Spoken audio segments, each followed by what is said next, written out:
There is, I believe, in every disposition a tendency to some particular evil, a natural defect, which not even the best education can overcome. And your defect is a propensity to hate everybody. And yours, he replied with a smile, is willfully to misunderstand them. You did that beautifully. Thank you. Well, that was a challenge. I didn't know it was going to be more than one character because, with the quote at the top of the show, we often just send it to each other and it's like, you just got to read it cold. That's the fun part. But there was characters here. And who are the characters? There was direction. Oh, well, the characters were Darcy and Lizzie, of course. Correct. And then there was he replied with a smile. I was like, I'm doing stage direction. I'm doing it all. He walked into the parlor, so I felt a little bit overwhelmed, but I think you pulled it off. I pulled it off, didn't I? You pulled did. it off. Welcome to Into the Austenverse. My name is David Campbell. My name is Lisa Campbell. I don't know why I hit my name like that. My name is David Campbell. Anyway, we are celebrating all things Jane Austen in the 250th year of her birth, and we are only, as we record this, nearly a month away from her birthday. And as you listen to this, much closer to that, because that's the magic of podcasting. Or you've listened to this later and you missed it. That's the way it goes, everybody. You missed it. Do you feel good about yourself that you missed her birthday? I feel ashamed for you. I just want to quickly just take everybody to the other side of what our lives are like coming in here today.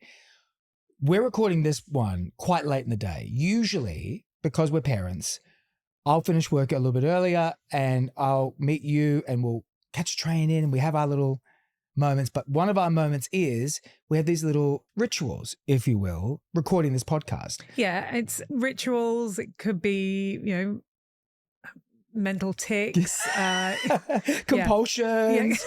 We're not superstitious. As fear-based anxiety, OCD. As Michael Scott would say, we're a little stitious. But so usually we do this and we go to a great coffee shop around the corner from where we record and we get a coffee, we come in and it's great. However, we're recording this much, much later in the day. It's like end of work. I've already had 3 coffees and we got on our train to come here and you rightly said, what about our coffee before the show? So I'm now 4 coffees deep into this record, everybody. And I cannot tell you, I can see through time right now. I'm so excited to be here. Anything could happen on this podcast today. Dear God. Fortunately, nothing bad's going to happen because I'm wearing my superstitious socks. Yeah, you're still wearing your Jane Austen socks because we're not well, people. Yeah. We're not well. We are also medicated. Where can people find us, Lisa? They can find us on Instagram at into the numerical 2. I don't know why I even do this because I've always got the social page up over this point. So you can't see me doing the 2 fingers. Yeah. Into the Austenverse, not those 2 fingers. Well, I suppose they are. Never mind. How many coffees? Is this your 3rd? Yeah. So 3 and 4. Yeah. Into the Austenverse on TikTok and Into the Austenverse on YouTube. If you want to email us, please email us at info@intotheaustenverse.com. And today's episode is sponsored by our good friends at Pride and Prejudice, sort of.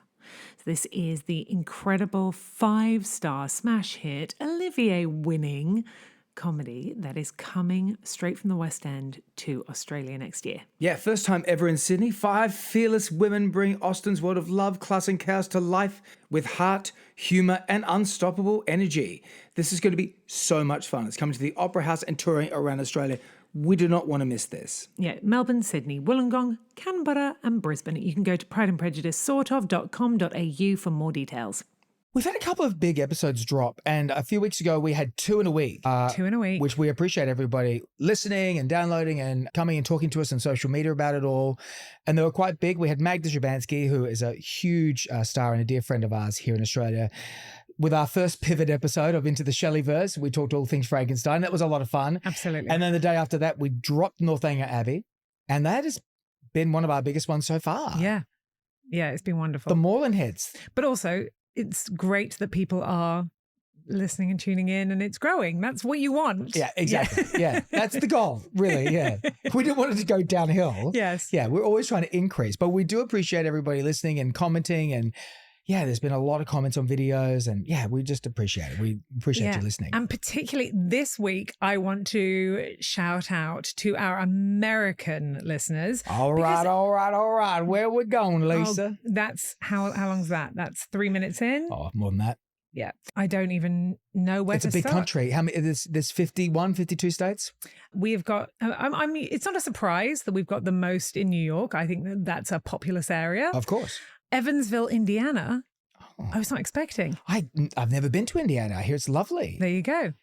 Hi, Indiana. Yeah. Evansville, Indiana. So who knew we were going off there? So, shout out. Yeah, that's where we'll be heading on the tour. Yeah, if you want to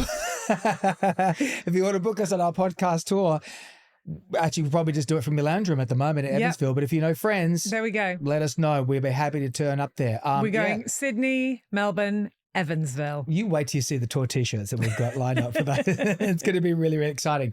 I want to just quickly pivot before we get on to what we're doing this week, because in the last week or so, we have had a major trailer drop, not in the Austenverse, but kind of adjacent, and something that we discussed perhaps in the future that we might talk about on this podcast feed. So where this is you dipping your toe into the Bronteverse. Yes, I've never done a Bronte either. Oh, please, can we stop saying I've never read a Bronte. Okay. Can we stop saying I've never done a Bronte? Okay, I will. I've never read an Emily Bronte. I've read Jane Eyre and I've read Villette, but I think that's... What's Villette? Sounds delicious. Is it a dessert? I think a nice crisp Villette. I think that's an Anne Bronte. Oh, there's an Anne Bronte. How many Brontes are there? So there's 3. Charlotte, Emily, and Anne. Yeah. Okay. And they all wrote. What an extraordinary time. So Wuthering Heights is Emily Bronte. And that's the one I want to talk to you about, because we had the trailer drop, which is a longer trailer. There was a teaser a few months back. Mm-hmm. A little bit of controversy around that. People were not loving it, and some people were loving it. Depends on where you sat on the fence. Now we've got a more fuller romantic trailer starring Jacob Elordi and Margot Robbie. I asked you before we sat down just to have a cold, hard look at it. What did you think? I think that look, I'm coming to this on the back of Frankenstein. I'm riding on Jacob Elordi's. He can take it. He could. He wouldn't even notice. He could carry both of us. He would. Yeah, he would. He's a strapping young Aussie. No, yeah. Well, I mean, so's Margot. This is a very Australians Unite.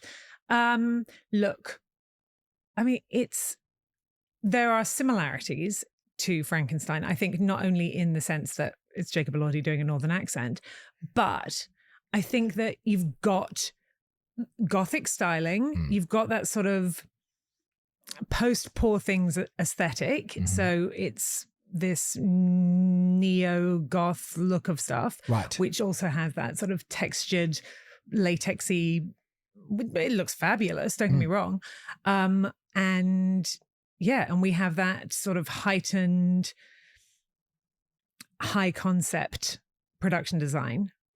A lot of red symbolism. Yep. I think that the same thing as Frankenstein, you are going in to see Emerald Fennell's version of this. Exactly. In the same way that you're going to see Guillermo del Toro's Frankenstein, you're accepting that you are on this playing field. I don't think we're going to see the Wuthering Heights that was perhaps expected. This ancient Nana's Wuthering Heights is what you're saying. I'm saying that this isn't going to be Cliff Richard's Heathcliff on screen, and that's a shame. I feel like it's going to veer more towards Kate Bush. Yeah, very much so. A little bit more like sexy and sort of undulating. I mean, he's licking a door at one stage. When he says, like, "Can I kiss you now?" I'm like, well, he's been practicing on a door. You might as well do something. Right. Margot. Why is he licking a door? Who knows? Is that in the book? Who knows? I haven't read it. I told you. I was too busy reading Villette. Yeah, that banger. Do we think this is going to be a very sexy version? I think we all know it's going to be a very sexy version. I think that, yeah, absolutely. I mean, if you have read any of the discourse about the screenings, which we're not going to talk about here. No, we're not spoiling anything. But we're also not going to talk about it because it's really rude. Yeah, really raunchy. And Yeah, there's something that happens at the That's beginning. not because we're prudish. Yeah. That's just purely because if we start saying what it is, then we've got to put the warnings on stuff. Yeah. That's not what you're here for. I don't. Well, if you are here for it, you're gonna be very disappointed. If you're still here, we appreciate it. Yeah. So I feel as though it's definitely going. It's gonna be naughty. It's going to be naughty. Yeah. I mean, even if you judge by Saltburn alone, we might get a naked dance around a castle.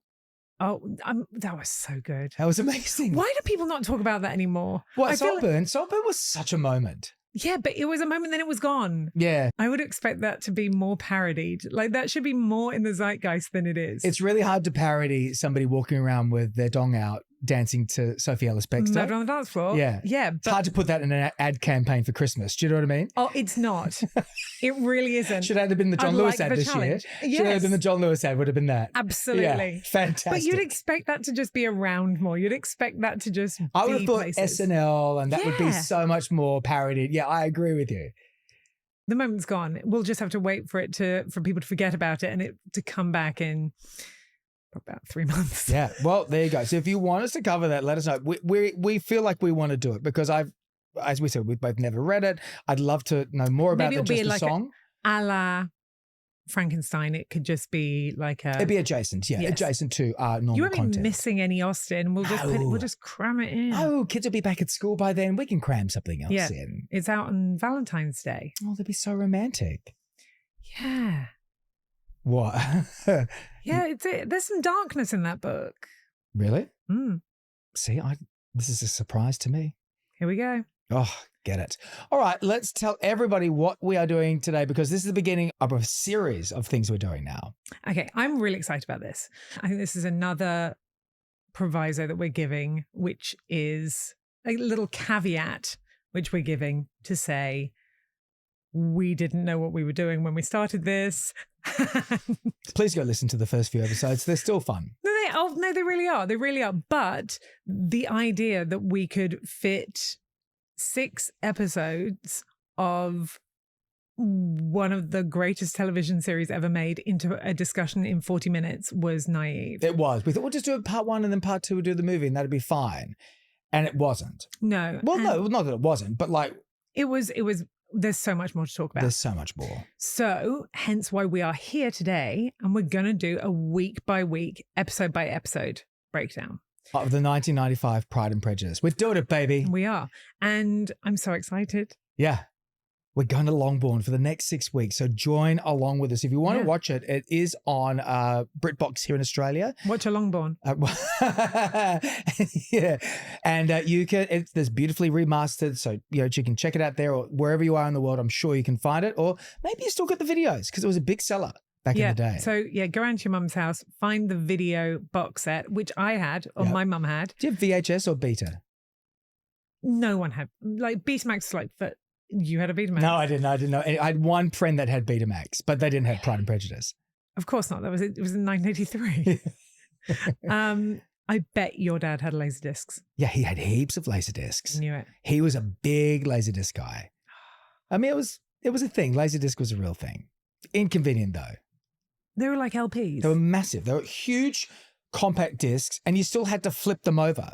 So you'd finish part 1 of, let's say it's Lawrence of Arabia, there would be 4 Laserdiscs in that. And you'd have to flip it over to do part 2 and fire it up and then get out and get the next one out. So it's like listening to an album, but with pictures. I don't know what I'm talking about, but that's what it was. Like CDs, like giant CDs. Wow. Yeah, I don't know what they were for.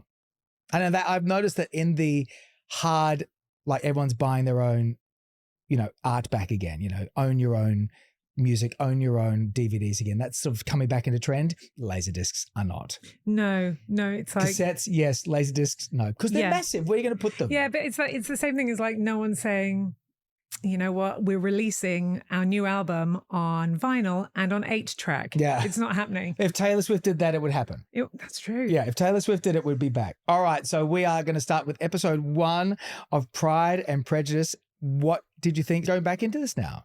It's so good. It's so, I mean, look, we're coming to this now having watched so many adaptations of Jane's work. And I think that in comparison, you see why it hits.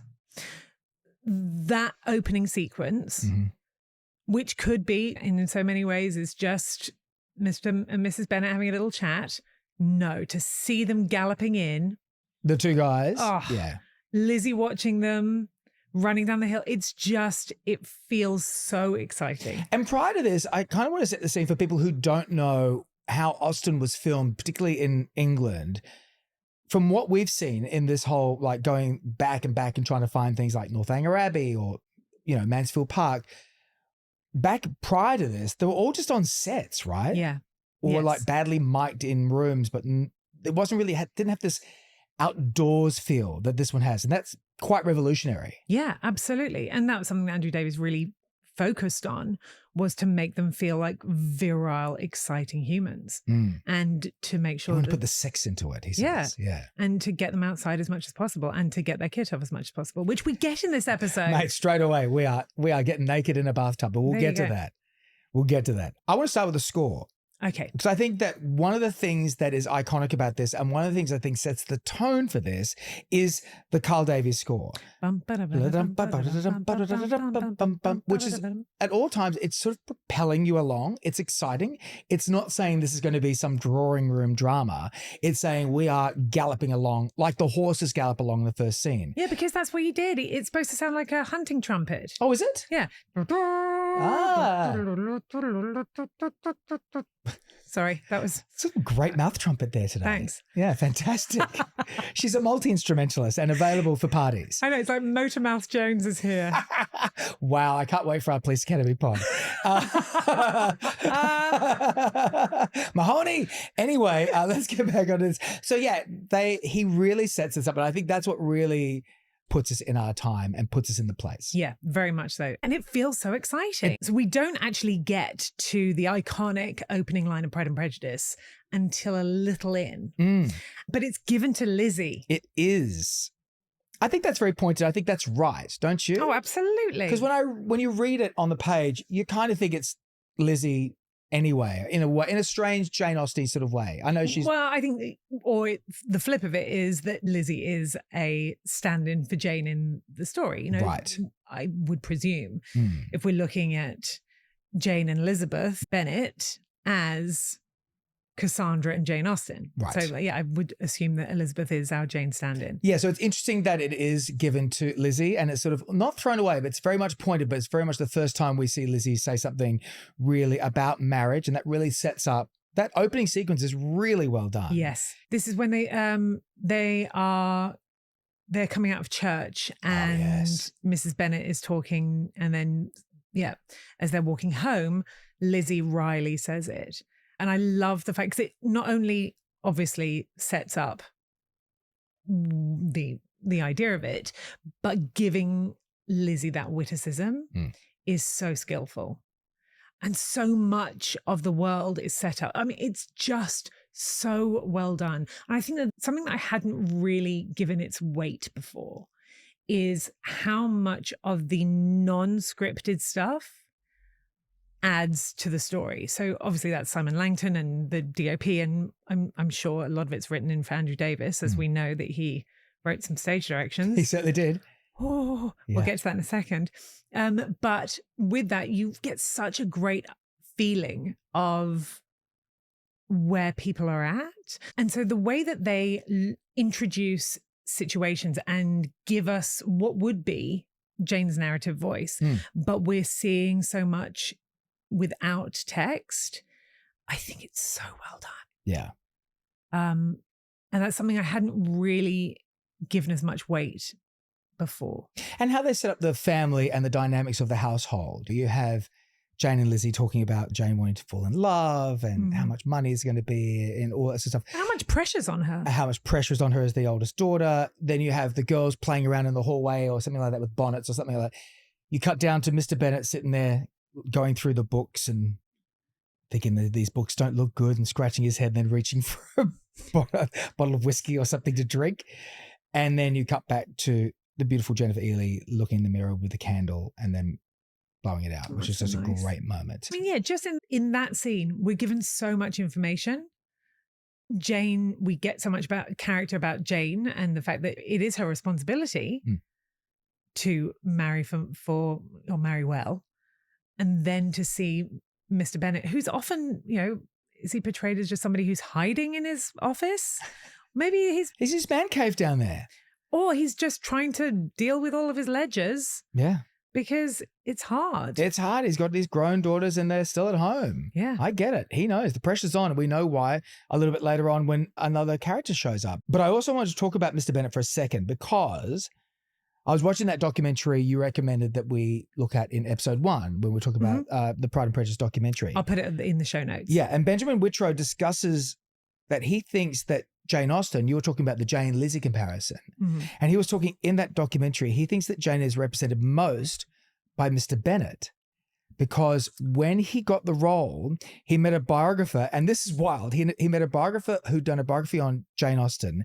That biography knew an old lady who, when she was a young lady, knew an old lady who, when she was a young lady, knew Jane Austen. And so that third-hand generational, 3 generations account said that Jane was most like Mr. Bennet because she is on the side, enjoying herself, observing, watching parties and stuff like Jane did with her family. He feels like he represents Jane most in this story. Wow. Isn't that wild? When you look at it that way, it made me watch this first episode very differently. That is interesting. Yeah. I love that. Old lady knew when she was young, knew an old lady when she was. I love that sort of like rotation circle of life stuff going on, which was just fabulous. I mean, and that's like I knew someone who was working at Channel 9 with us who was a lighting guy who was older, but he used to live in England. And when he was at school, Tolkien used to come and read Lord of the Rings to the class. Yes. Because he lived in this town. I mean, we're only a few generations away from that. And sometimes when you look at the arc of time, it's really fun. And we're really old. We're getting old, yeah. That's beautiful. Okay. Because I think that in the discussion around Mr. Bennet, and I think definitely post Longbourn, Mr. Bennet gets, people are a bit angry at Mr. Bennet. Yeah, they've turned on him a little bit. The crowd's turned. The crowd's turned. Yeah. So I think that, the association with Jane is good PR. So, thanks, old lady who knew an old lady. But also I think that there's the flip side of it, which is Mrs. Bennet. That I think there's a lot of sympathy for Mrs. Bennet now because she's got a lot on her plate. Yeah, stakes are high. She's got no son. She's got to get these daughters married off. Yes, and one of those daughters is Mary. Oh, Mary. By the way, we stopped for a second when we were watching this episode because where was it? What party was it? It's the first It's the Meriton Ball, right? Yeah. And there's this wide shot and everyone's waiting for the dance to begin, but slap bang in the middle of the shot is Mary and she just does this and puts some food in her mouth and no one else is doing anything. And when they cut back, she's chewing. Oh, it's great. It's so great. Oh, play a jig, Mary. No one wants your concertos here.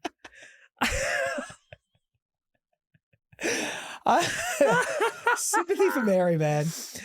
Pull one out for Mary. She's great. No, play a jig, Mary. I love that the actor Lucy Briars, when she talks about auditioning for Carl Davies for this, and she played Andrew Davies. Oh, no. Auditioning for Carl Davies to play. She had to audition for Carl Davies because she had to play. Remember, Mary plays, right? Of course. So, and I didn't know that she had to audition for Carl Davies. Yeah, she did. So she Carl Davis. No, is it Davis? I think so. Well, we'll work it out.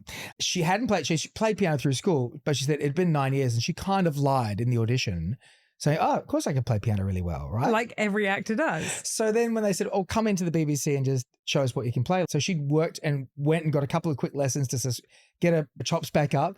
She goes in. I can really feel that panic, can't you? Oh, God. Remember when you were an actor and used to lie about shit? Oh, yeah, like I put capoeira on my CV. Oh. Wait a second here. What were you, playing a lot of Tekken? Why did you put capoeira on your CV? Because I looked a bit easy. And of course, no one ever asked for it, but never mind, to move on. No.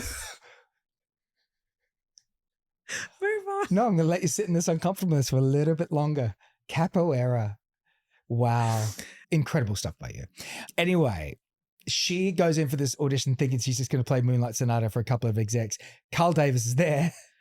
And he's like, sit down at my beautiful piano, come in here. And she's like, oh my God. So she sits there. She goes, it's the worst audition. She leaves crying, calls her agent.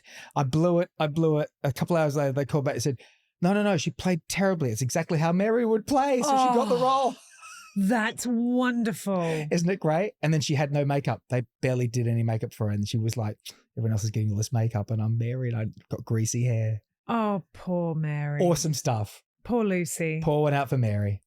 Oh, dear me. Well, look, she's wonderful. She does everything that she's required to, and we are all rolling our eyes at Mary. There's a lot of eye rolling in this episode. Have you noticed that? It's a lot of eye rolling. Absolutely. It's my favorite GIF is the one of Julia Sawala rolling her eyes at Mary. Oh, it's so good. My favorite line in this episode is, do you know what it's going to be? No. My favorite line, because it's out of nowhere. Everyone's having a really serious conversation. Mary's talking about marriage. Everything's going on. And Lydia comes in, slumps and says, I'm so hungry. End of scene. It's amazing. Wipe. Yeah. Incredible. Perfect. Great direction from Simon Langton there. Great direction. And also, like, it's perfect. That's every teenager. It's all of the children in our house. Oh, I'm so hungry. And then that's it. It's amazing. Love it. Amazing. So do you want to give some props to Mrs. Bennet or Alison Steadman? How do you feel about her? I love her. She didn't audition. No, she was a superstar. Was she a superstar? Yeah. I mean, she's iconic. I mean, yes, absolutely. Because throughout the 70s and 80s, she's been at the forefront of comedy because of Mike Leigh. And so she's got that level of... Oh, she's one of the Mike Leigh tribe. I get it. She was Mrs. Leigh. I mean, she was Ms. Stedman, but she was married to Mike Leigh. Wow. Okay. I did not know that. Why would you? Why would I? Yes. But she was. So, but yeah, she was Nuts in May and Abigail's Party. And yeah, she was massive. Awesome. And in light of that, she's totally sat in the high comedy chair. So of course it makes perfect sense that she got this role. But I mean, it's a big performance, as we've discussed before. It's a polarizing performance because some people feel as though it is too large. I think coming at it cold, and we watched it before, I hadn't remembered how big it was from when I first watched it back in 95. Yeah.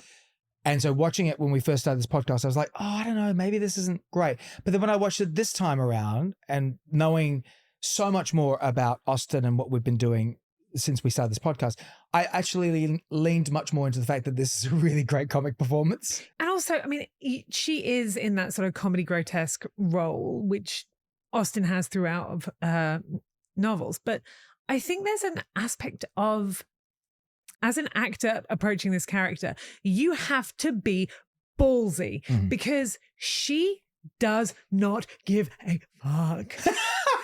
Mrs. Bennet does not give a fuck. No. She doesn't. This whole thing when she's turning around to Mr. Darcy, sorry. No, I'm here for it. I'm absolutely here for this. But she doesn't. No, and you're right, her and Darcy. Like, yeah, she's just like, you know what? You're rude. Yeah, I don't like you at all. And when she walks around, she keeps talking out loud, like some people I know, and just looks at him. Yeah, it's and just when she's at Pemberley, when she's at Netherfield. and she's just saying, well, you know what?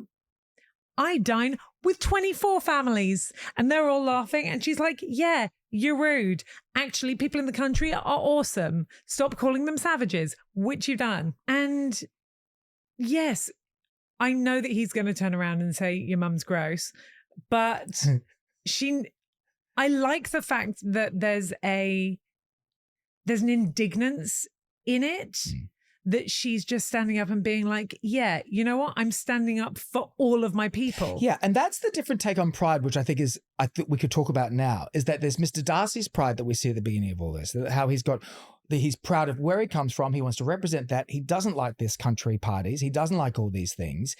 He's used to a city life. And so he has a different sort of pride. Well, he's not used to a city life. Well, yeah. No, but he's used to like hanging out with much highfalutin folk than what he's doing. And then at the same time, and I felt this more this time watching Alison Stebbins' Mrs. Bennet, is that you've got this pride of, they're not exactly working class, but I recognize it as a working class pride.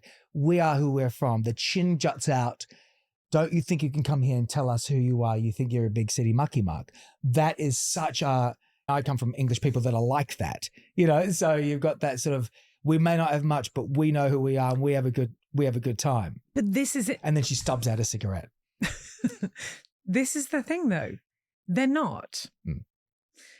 So I'm going to come back to a couple of weeks ago when we were doing our first mini drop. Yeah. And we talked about Sir David Beckham.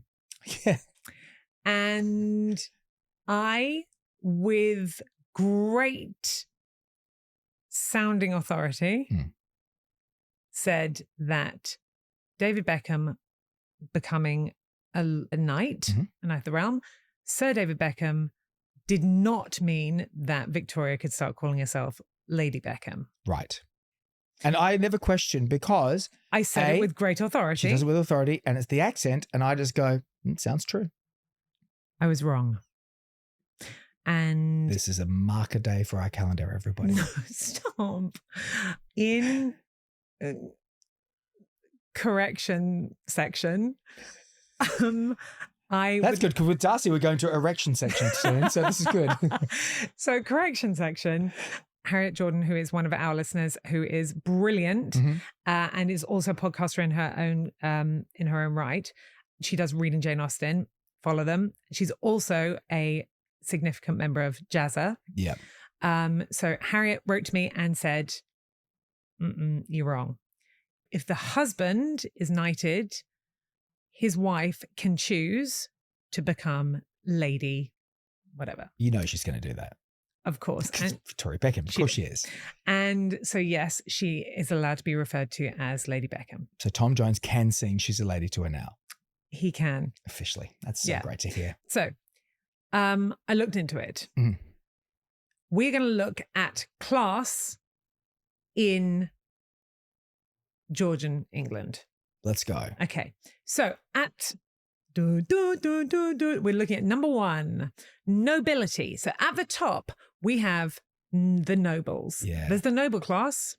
We've got 5 classes in Georgian England. At the top of the tree, the nobles. Right.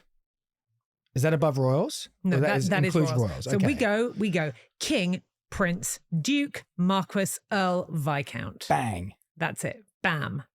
Viscount just scrapes in there, doesn't it? Well, always feels like a bit of a bludge of a noble. Oh, this is my friend. He's a viscount. I always feel like, okay, they're lower on the noble stages. Well, we've got those in the Austenverse. The only people we've got in that nobles, is Lady Catherine de Bourgh. Lady Catherine de Bourgh. Now, interesting. What do we call her? We call her Lady Catherine, right? Yes, because she herself is of noble birth. If she'd married a viscount, she would be Lady de Bourgh, like Lady Beckham. Right. But because she herself is the nobility, she's Lady Catherine. Right. Does that mean her husband automatically could be Sir de Bourgh? Don't know. Chris de Bourgh? Don't know. It always comes back to Chris de Bourgh. Always. Someone will tell us. They will. Thanks, Harriet. Please let us know. So we know that she is nobility. Right. But she is the top in the hierarchy of the Austenverse genealogy. I like the way they work it. Nobility. Thank you. You got it, lady. Shit. Okay.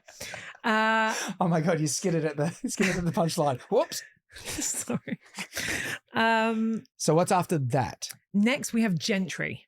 Oh, okay. I want to ask what landed gentry and all that stuff is. Bobby Gentry. We got gentry. Okay. So this is, they've got land and the land is what gives them income. Right. So, okay. Mr. Darcy of the Pemberley estate, he is gentry. He's got the land. That's the thing that makes him the money. Got it. He's got the estate, which he rents out, and all of that money comes back to him. Can you think of any other? In this story? Yeah. Yes. Who? Don't know. Mr. Bennet. Mr. Bennet, but not a big estate. Makes no difference. It's really? Mr. Bennet is landed gentry. So they're equals? They are equals. Which is why Mrs. Bennet with a big red hat is like this to him. But also, yes, so as far as birth goes, Lizzie is an equal to Mr. Darcy. Wow. Okay, great. So because- him acting the way he is kind of snooty.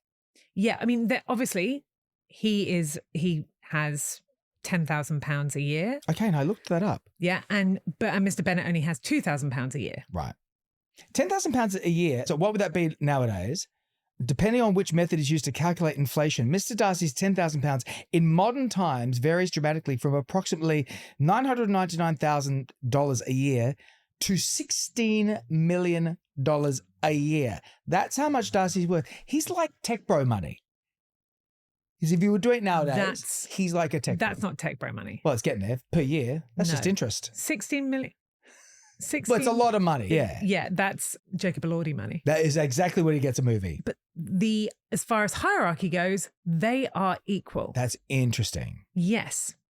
And also you've got members of the clergy are of that class too. Right.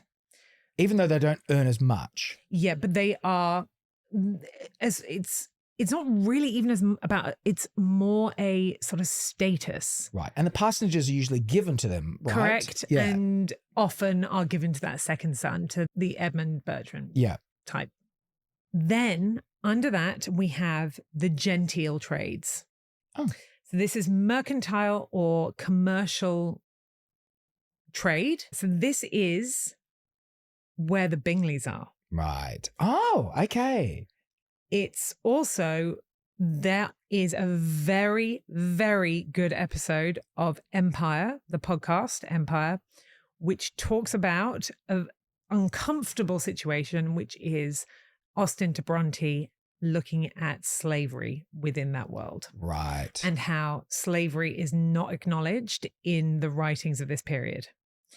Again, just harking back to Longbourn, the Longbourn world really paints the Bingleys as having been profiteers of the slave trade. Yikes. I mean, we know that, and it's going to pop up with the Bertrams in Mansfield Park. Absolutely. We know this is something that is definitely within these worlds. So the genteel trades are where the Bingleys would sit. Yeah. So they are below the Bennets. So when we That's interesting when you see that dynamic at Netherfield then, and when we're looking into this and the whole aspect of Miss Bingley in particular being so snooty and all of this business about Cheapside and about the gardeners. God, I love the gardeners. I love a gardener. But all of that snootiness about Cheapside, of course, we now think of Cheapside. It sounds cheap, but it just meant the city. So at that point, it meant like they lived in the CBD. They live in the thick of it. Of London, yeah. Yeah. So it's not really as much of an insult to be like, oh, apart from the fact that they are solicitors or attorneys, which is less than landed gentry.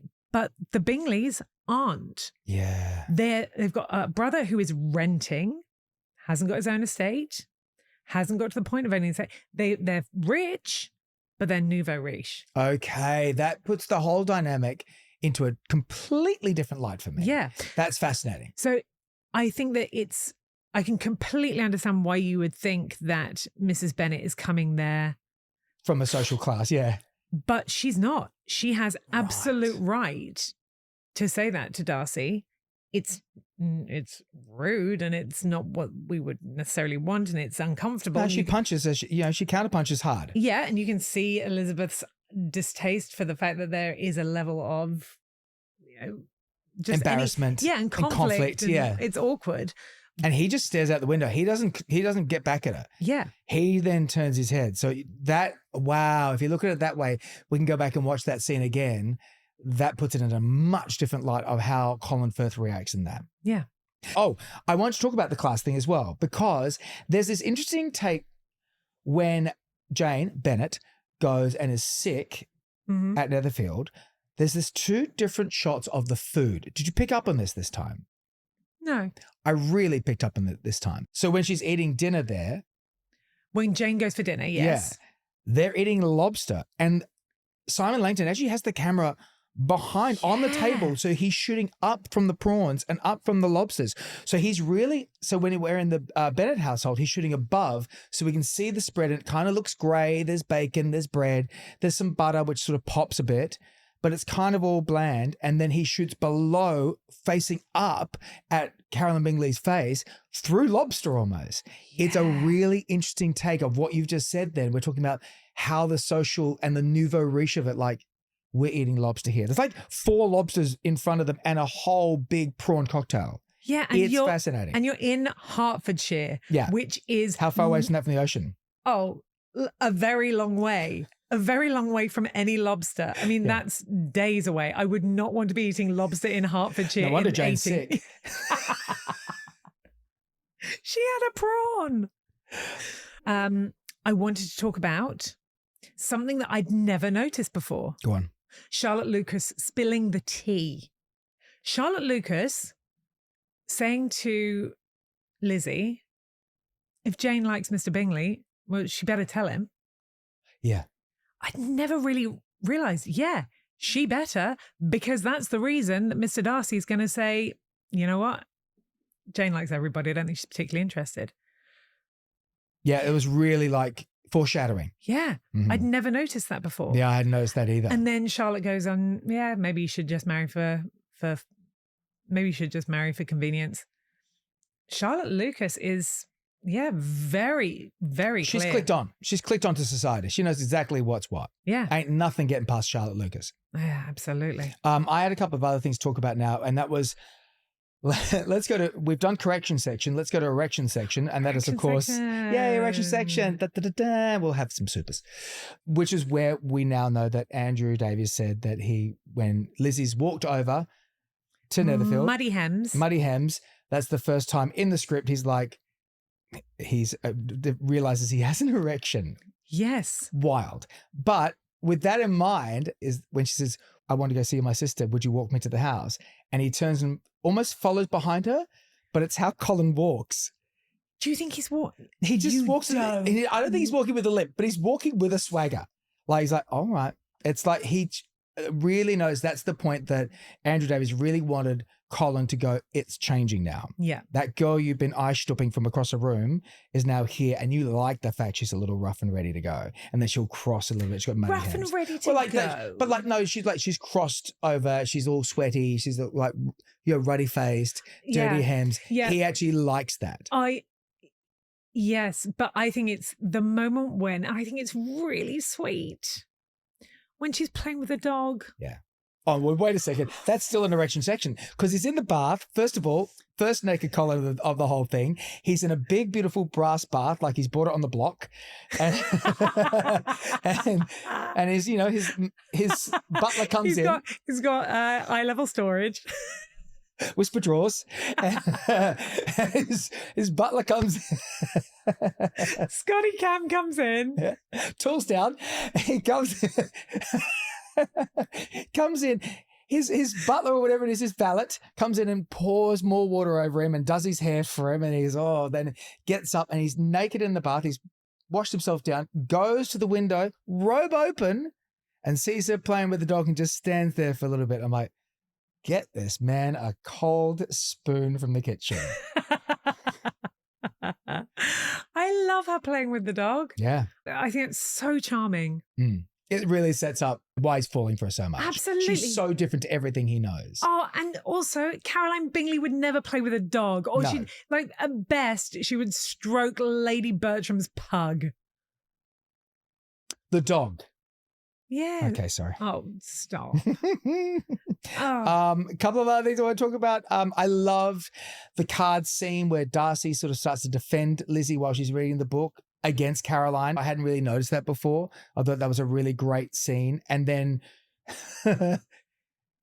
I personally think it's better in the 2005 movie, but when Caroline Bingley goes, should we take a walk around the room? And she just goes back and forth. Take a turn around the room. Take a turn around the room, and she You'll just goes. find it refreshing. They just What go are you back and talking forth in the about? fireplace in the chair. It's not. It would be us going from here to the camera and back, and Darcy's trying to go, and then he just looks at them like, oh no, you guys, I like it when you're walking away. You know, he really Oh no, is he's cracking like, on. I better not join in because obviously that defeats the object because you want to show me yourself when you're walking around. Hot. Ooh. He's so into it already, Yeah. and I did not get that the last time we watched it. I thought it took a little bit longer, but by Jesus, halfway, even by go play another jig, and Capital says, why don't you dance with this lovely lady? And he's like, I'm ready to dance with this lovely lady. And she's like, no thanks. And that's when he's like, it is on. Play a jig, Mary. Play a jig. No one wants your concertos here. He is really into her. Maybe it's because we're watching in high def. Maybe. I'm just really, his acting in this, it's so subtle, but the breakdown, he's literally doing eyes, small mouth movements. It's a real masterclass in letting the camera do the work for you. He does nothing but little movements, and He's doing the little ones. Yeah. He's doing the little ones. He's just trusting. He's trusting Simon trusting Langton. events, yeah. And then, of course, she takes Jane back, and we're at the end of that episode. But it's a great episode. What a setup. It's really good, really exciting. So much going on. Yeah, late review. It's really good. Yeah, 5 stars, 30 years later. As I was doing the research on this, something came up that we've never talked about, and I didn't know she did this. During quarantine, the thing that we dare not mention anymore, did you know that Jennifer Earley read Pride and Prejudice online while people were in quarantine in England? No. She sits there, and it's really charming. She's got her glasses on and a cup of tea, and she reads the book. It's online. I'll send it to Lisa. We'll put it in the show notes. I watched part 1 today. And at one stage, she's got an American accent, more of an American accent now, because I think she does so much work there. No, she always had it. Has she? Yeah. Well, at one stage she changed it. She's like, oops, wrong accent. And she stumbles over words, and she has a sip of tea while she's doing it. And it's really, really cute. It's so great. I've only watched part 1, but I'm actually going to watch more of her do it because it's really satisfying. Can I tell you one more thing and then I'll go away? Okay. You don't have to go away. I love you. You can stay. Thanks. Okay, what's our most recent obsession that's nothing to do with Austen, but like as a family, what's our most recent obsession? Survivor? No. The most recent one. The whole world, not the whole world, the Britain's most recent obsession. Traitors, celebrity traitors, obviously, yeah. Yeah. And were you aware that Celia Imrie, who obviously is a national treasure. Can't be trusted. Couldn't trust herself on Traitors. Love that for her. I love her. The best. Celia Imrie wanted to have a child, but she didn't want to have a relationship. So she approached Benjamin Whitrow, Mr. Bennet, to be the father of her child. But not be present necessarily in that child's life, but she wanted to have a child. So she went to him and he agreed. And so they had a son. And so he is the father of her son. Oh. And he remains present in the son's life, but wasn't there day to day. That's all right. Yeah. But that was what they wanted. Yeah. And they have a brilliant relationship. And he is the Mr. Bennet to Celia Imrie's son. That's really cool. It's lovely, isn't it? That's really lovely. Yeah. I love that. All right, that's episode 1 down. There we go. Are we going to tell people we've got special things coming? We have got special things coming. On our bonus episode this week, we have an interview with Jane Bennet herself, Susanna Harker. I know, we can't believe it either. I mean, you've seen me cry on the podcast before. I was so moved to have her there. I was really tearful. She was lovely. Oh my goodness. She's so thoughtful and eloquent and smart and creative. She's a wonderful person. Yeah. So that's going to be on the mini drop episode. That's going to come out Thursday this week. So Yes. watch out for that in your feed. And then we'll be back here next week with episode 2 in our Pride and Prejudice watch along. And yeah, it's great. Yeah, it's exciting. Next week, we got 2 new characters next week. Oh, it gets very exciting. 2 men walk into our lives. There we go. One's greasy and one's not to be trusted. Bye. Bye.